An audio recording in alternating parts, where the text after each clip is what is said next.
반갑습니다. 붓다의 복과 지혜입니다. 당나라와 송나라 시대, 불교는 밀교 선종 정토 신앙을 통해 끊임없이 발전해 왔습니다. 선사들의 깨달음과 염불 수행의 간절한 신심이 오늘날까지 이어지고 있습니다. 진정한 수행이란 멀리 있지 않습니다. 오직 한마음으로 나무아미타불을 염하고 부처님의 가르침을 따르는 것이 곧 극락으로 향하는 길입니다. 선종이 전하는 즉심성불의 가르침처럼 우리의 본래 성품이 곧 부처이며 그 깨달음을 믿고 정진할 때 우리는 곧 진리와 하나 될 것입니다. 오늘도 나무아미타불을 마음에 새기며 부처님의 한없는 자비 속에서 지혜롭고 평안한 하루 보내시길 기원합니다. 자, 그럼 오직 나무아미타불이라고 하는 그 염불을 해 옴으로써 극락세계에 왕생할 수 있다. 그 여정을 함께 해볼까요? 옛날 송나라 시대의 한 노승이 깊은 산속 암자에서 수행을 하고 있었다. 이 노승은 오직 한 가지 수행만을 평생토록 실천했다. 그것은 바로 나무아미타불을 끊임없이 염송하는 것이었다.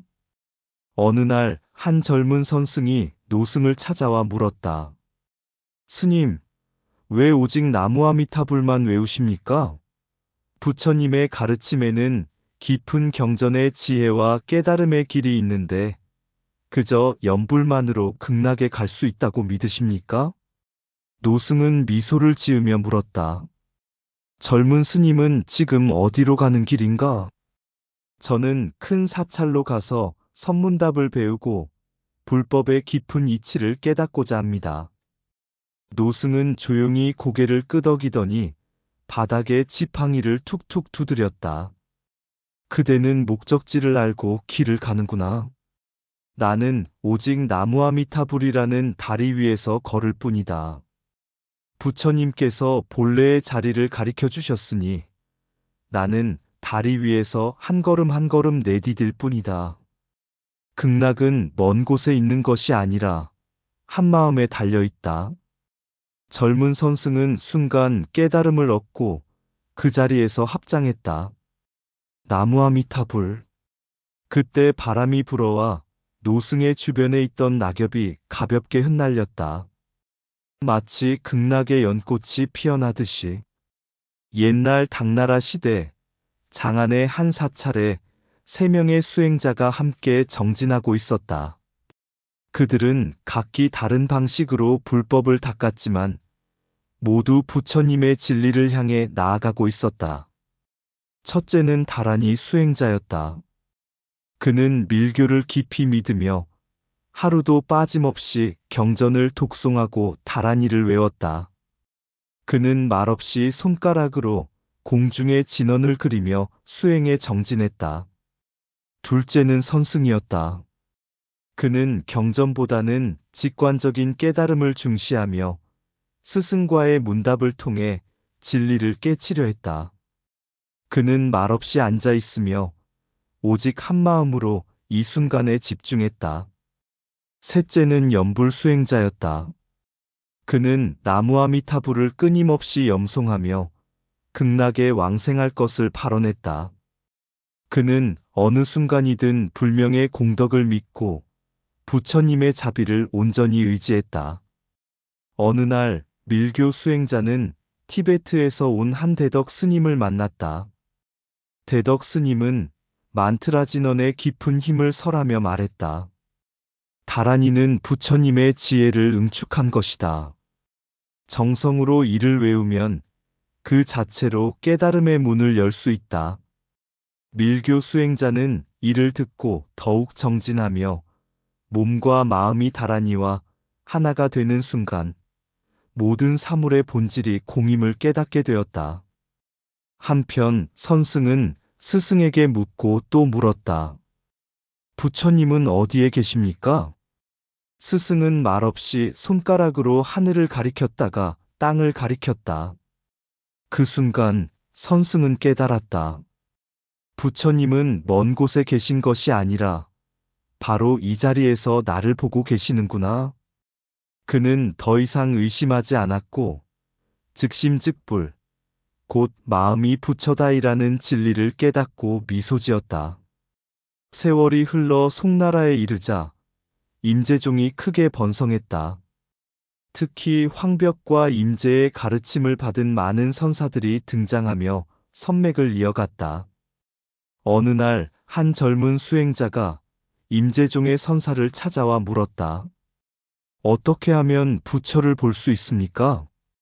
선사는 갑자기 지팡이로 그의 등을 내리쳤다. 아프냐? 네, 스님. 아픕니다. 선사는 웃으며 말했다. 그 느낌을 붙잡지 마라. 네가 그 아픔을 놓아버리는 순간 이미 부처를 만난 것이니라. 젊은 수행자는 그제야 깨달았다. 부처란 멀리 있는 존재가 아니라 바로 지금 여기에 깨어 있는 것이었다. 염불 수행자는 한 노스님을 찾아가 물었다. 저는 오직 나무아미타불을 외울 뿐인데 정말로 극락에 갈 수 있을까요? 노스님은 빙그레 웃으며 말했다. 네가 염불을 하면서 의심한다면 그것은 단순한 소리일 뿐이다. 그러나 네가 한마음으로 염불을 하면 이미 그 순간 극락에 있느니라. 그제야 그는 깨달았다. 염불을 할 때 어디로 갈 것인가를 고민하는 것이 아니라 바로 이 순간에 부처님과 함께하고 있음을 아는 것이 중요하다는 것을. 밀교 수행자는 다란히 속에서 부처님의 지혜를 보았고 선승은 지금 여기에서 부처를 깨달았으며 염불 수행자는 부처님의 이름 속에서 극락을 보았다. 다른 길을 걸었지만 모두 같은 진리에 도달한 것이었다. 세 수행자는 서로를 바라보며 미소 지었다. 부처님의 길은 많지만 결국 하나로 흐른다. 그날 밤 하늘에는 부드러운 바람이 불었고 사찰의 종소리는 마치 나무아미타불을 염송하는 것처럼 맑게 울려 퍼졌다. 깨달음은 멀리 있는 것이 아니라 지금 이 순간 내 마음 속에 있다. 진리를 찾으려 하거든 소리를 멈추고 고요함 속에서 부처를 보라. 만트라는 부처님의 지혜여. 선은 부처님의 침묵이며 염불은 부처님의 자비이다. 모든 길이 다르나 결국 하나의 진리에 닿는다. 다란이를 외우는 순간 너의 몸과 마음은 이미 법계와 하나이다. 부처는 밖에 있지 않다. 의심을 놓는 순간 네가 곧 부처임을 알게 되리라. 진리를 향해 묻는 것이 아니라 스스로의 집착을 놓아라. 그때 모든 것이 밝아지리라. 한 생각을 놓아버리면 이미 극락의 문이 열려 있음을 보게 되리라. 법을 지키려 하지 말고 법 그 자체가 되라. 말로 깨닫는 것이 아니라 살아가는 모든 순간이 법문이다. 아픔이 있는 곳에 깨달음이 있다. 그 느낌을 붙잡지 않을 때 너는 자유롭다. 염불할 때 네가 부처를 찾으려 한다면 이미 멀어진 것이다. 염불과 하나가 될 때 부처는 내 곁에 있다. 이 순간에 깨어 있으면 무한한 공덕이 흐른다. 돌을 닦는 것이 아니라 본래 너의 마음이 도임을 아는 것이 중요하다. 산은 산이요, 물은 물이니라. 그러나 깨닫고 보면 산도 물도 모두 한 마음에서 비롯되었음을 알리라. 고려 말기 불법을 구하고자 많은 스님들이 중국으로 향했다. 그 중에서도 태고보우, 나옹핵은, 백운경하는 임재종의 가르침을 배우기 위해 먼 길을 떠났다. 그들은 단순한 지식이 아닌 마음속에서 직접 법을 체험하고자 했다. 세 스님이 길을 나서기 전 한 노스님이 이들을 바라보며 미소를 지었다. 그대들은 법을 찾으러 가는가? 태고 보우 스님이 합장하고 대답했다. 예, 바른 가르침을 구하여 불법을 더욱 널리 펼치고자 합니다. 노스님은 조용히 말했다. 법이란 찾으러 가는 것이 아니라 이미 내 안에 있는 것이니라. 그러나 세 스님은 길을 멈추지 않았다. 그들은 중국에 도착하여 평산철임을 만나 법을 구했다. 평산선사는 그들을 보고 단호히 말했다. 부처가 무엇인지 묻지 마라. 네가 지금 선을 닦고 있다면 그것이 바로 부처 아니겠는가? 세 스님은 그의 법문을 듣고 깊이 깨달았다. 법은 머리로 배우는 것이 아니라 스스로 체험하는 것임을. 어느 날 나옹해근이 평산철임 선사에게 물었다. 어떻게 해야 부처님의 참된 법을 전할 수 있습니까? 선사는 웃으며 말했다. 비 오는 날 우산을 쓰고 가는 것이나 뜨거운 날 나무 그늘에 앉는 것이나 다 같은 법이니라. 나옹해근은 즉시 깨달음을 얻고 절을 올렸다. 감사합니다, 스님. 법은 멀리 있는 것이 아니었습니다. 귀국한 세 스님은 고려에서 선종을 널리 펼쳤다. 특히 태고 보우는 임재종의 선맥을 전하며 직지인심, 즉 마음을 곧바로 가리켜 본성을 보게 한다는 가르침을 강조했다. 나옹해근과 백운경안 또한 선의 깨달음을 많은 제자들에게 전수하며 고려 불교의 흐름을 바꾸었다. 그들의 가르침은 깊은 산속의 물처럼 조용히 흘러갔지만 그 물은 언젠가 큰 강이 되어 흘러갈 것이었다. 그것이 바로 임재종이 고려 불교에 남긴 흔적이었다. 부처님의 법은 책 속에 있지 않고 먼 곳에서 오는 것도 아니다. 길을 떠난다고 해서 법을 얻는 것이 아니며 돌아온다고 해서 법이 사라지는 것도 아니다. 법은 언제나 내 마음 속에 있다. 세 스님이 중국으로 간 것은 법을 찾기 위해서였지만 그들이 가져온 것은 새로운 가르침이 아니라 본래 자신들이 가지고 있던 참된 법이었다. 법은 어디에도 없고 어디에나 있다. 그것을 아는 것이 곧 깨달음이다. 법을 찾아 길을 떠나지만 깨닫고 보면 법은 본래 내 안에 있다. 먼 길을 가야만 진리를 얻는 것이 아니다. 다만 스스로를 밝힐 뿐이다. 부처를 찾지 마라. 네가 지금 살아 숨쉬는 것이 바로 부처다. 한마디 말이 1000개의 경전을 대신하나니 마음이 깨치면 곧 법을 본다. 진리는 바람과 같아 눈에 보이지 않지만 느끼는 자는 어디서든 그것을 찾는다. 길을 떠나지 않아도 도는 여기 있고 찾아 헤매도 도는 변하지 않는다. 불법은 먼 곳에 있지 않다. 뜨거운 날 그늘을 찾듯 지금 이 순간을 보라. 진리는 배우는 것이 아니라 깨닫는 것이다. 물이 자연히 흘러가듯 본성은 드러난다. 가르침을 듣고도 깨닫지 못하면 1000번을 읽어도 헛되니 한마디 말 속에서 본성을 보라. 스승이 제자를 깨우치는 것이 아니라 제자가 스스로 깨어날 뿐이다. 길을 가는 것이 중요한 것이 아니라 어디에서든 부처의 마음을 아는 것이 중요하다. 참된 가르침은 먼 곳에서 오는 것이 아니라 지금 여기에 있다. 손을 들어 꽃을 보여주었을 뿐인데 가섭은 미소 지었다. 법은 그처럼 단순하다. 진리는 책 속에 있지 않고 논리에 있지 않으며 오직 내 마음 속에 있을 뿐이다.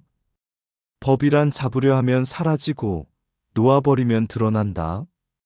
스스로 비울 때 모든 것이 밝아진다. 진리는 먼 곳에 있지 않습니다. 지금 이 순간 내 마음이 밝아지는 그곳에 부처가 있습니다. 옛날 중국 송나라의 한 마을에 법운이라는 스님이 계셨다. 그는 깊은 산속에서 수행하며 경전을 익혔지만 마을 사람들에게 불법을 전하는 것을 더 중요한 수행으로 여겼다. 어느 날 한 농부가 찾아와 말했다. 스님, 저는 글도 모르고 경전도 읽을 줄 모릅니다. 어떻게 하면 부처님의 가르침을 따를 수 있을까요? 법운 스님은 미소 지으며 물었다. 그대는 하루에도 몇 번이나 하늘을 보오? 농부는 대답했다. 하루에도 몇 번씩 봅니다. 해가 뜨고 지는 것을 보며 비가 올지 맑을지를 생각하지요. 스님은 고개를 끄덕이며 말했다. 그렇다면 하늘을 볼 때마다 나무아미타불을 외워보시오. 부처님을 생각하며 한 번, 감사한 마음으로 한 번, 그리고 세상 모든 이들을 위해 한 번 더. 농부는 그 말을 따랐고 일을 할 때나 쉬는 순간마다 나무아미타불을 염송했다. 세월이 흐르자 그의 얼굴은 평온해졌고 마음은 한없이 넉넉해졌다. 마을 사람들은 그의 변화에 감탄하며 하나둘씩 함께 연불 수행을 하게 되었다. 그 마을에서는 가난한 자도, 배운 자도, 어린아이도 모두 나무아미타불을 외웠다. 극락왕생이란 먼 이야기가 아니라 지금 이 순간을 깨끗하게 살아가는 길이라는 것을 깨달았다. 법운 스님은 미소를 지으며 말했다. 부처님을 찾으려 하지 마시오. 그대가 부처를 부를 때 이미 부처님은 그대와 함께하고 있어. 깨달음은 먼 곳에 있지 않으며 부르는 순간 이미 내 안에 깃든다. 한마디 염불이 곧 법문이며 한 번의 염송이 곧 수행이다. 부처님을 찾기보다 부처님의 마음으로 살아가라. 극락은 먼 미래에 있는 것이 아니라 지금 이 순간의 평온 속에 있다. 누구나 부처가 될 수 있다. 오직 나무아미타불을 외우며 그 길을 걸어가라. 나무아미타불을 외우는 순간 부처님은 이미 그대 곁에 계신다. 염불 한마디가 곧 법문이며 신심이 곧 극락으로 가는 배이다.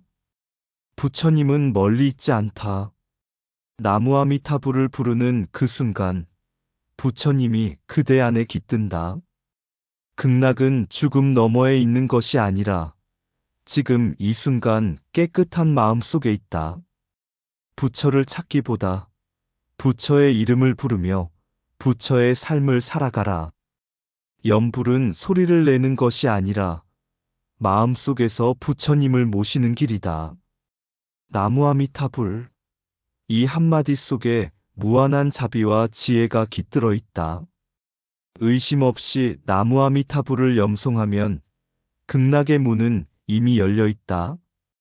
깨달음은 논리 속에서가 아니라 단순한 믿음과 실천 속에서 이루어진다. 부처님께 나아가는 길은 멀고 험한 것이 아니라 나무아미타불을 부르는 그 순간 시작된다. 염불하는 순간 우리는 더 이상 혼자가 아니다. 나무아미타불을 부를 때 모든 중생과 함께 극락을 향한다. 믿음이 깊어질수록 부처님의 가피는 더욱 밝게 빛난다. 부처님께서는 특별한 수행자만을 찾지 않으신다. 염불하는 모든 이가 부처님의 제자다. 한 번의 염불이 곧 한 번의 깨달음이다. 송나라의 한 작은 마을에 가난한 노파가 살고 있었다. 그녀는 글도 모르고 경전도 읽을 줄 몰랐지만 늘 나무아미타불을 외우며 하루하루를 살아갔다. 마을 사람들은 그녀를 단순한 사람이라며 비웃었지만 노파는 흔들림 없이 염불을 이어갔다. 어느 날 마을의 한 학생이 노파에게 물었다. 할머니, 부처님의 가르침을 알지도 못하면서 어떻게 염불을 하십니까? 노파는 미소를 지으며 대답했다. 나는 배운 것이 없지만 부처님을 생각하면 마음이 평온해지고 두렵지 않습니다. 부처님의 이름을 부르면 부처님께서 나를 지켜주신다는 것이 느껴집니다. 학승은 그 말을 듣고 깊이 깨달았다. 부처님의 진리는 복잡한 논리나 어려운 수행에 있는 것이 아니라 바로 이 단순한 믿음과 실천 속에 깃들어 있음을 깨달은 것이다. 그 후 학승은 마을 사람들에게 정토신앙을 설하고 염불이 단순한 수행이 아니라 마음을 닫고 부처님과 하나 되는 길임을 가르쳤다. 염불 수행은 지식에 많고 적음과 상관없이 누구나 할 수 있는 가장 쉬우면서도 깊은 수행이다. 나무아미타불을 부르는 순간 우리는 부처님의 품 안에 안겨 있으며 극락은 멀리 있는 것이 아니라 바로 우리의 마음 속에 있다. 나무아미타불을 부르면 부처님의 자비가 그대를 감싸리라.